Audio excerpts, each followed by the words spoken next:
It also tells us the properties of our project: 1920 x 1080, shot with 25 frames per second.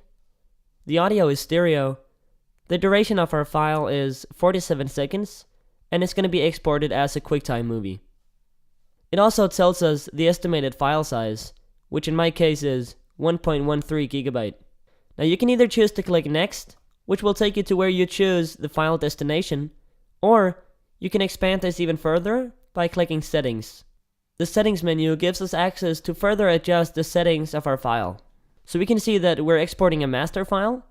We can choose the format, video and audio, video only, or audio only. For most of the time, you would want to have video and audio selected. For the video codec, I recommend using Apple ProRes 422, which is the video codec I use every time I export my files. It's also good for uploading to the web, as well as YouTube and Vimeo.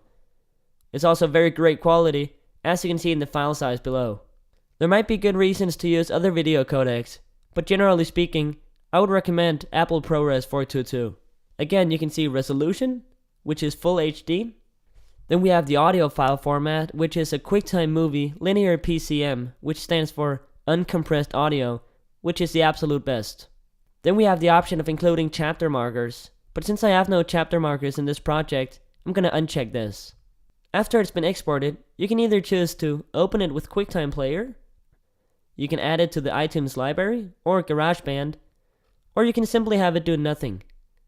In this case, I'm going to open it with QuickTime Player, which is also the default option. And I'm going to have it roll as a QuickTime movie. So now that we've gone through all our settings and made sure that everything's good to go, we can go ahead and click Next. This takes us to where we want to save our file. Now to actually choose where you want to save your file, simply press this arrow right here, and this brings down a few destinations that you can choose from. Now if you can't find the right destination, simply press this arrow right here, and that brings up an expanded version of where you want to save your file. Now I just want to save it on my desktop, so what I want to do is click Desktop and give it a name. So I've named mine Test, and I'm going to go ahead and click Save, or simply press Enter.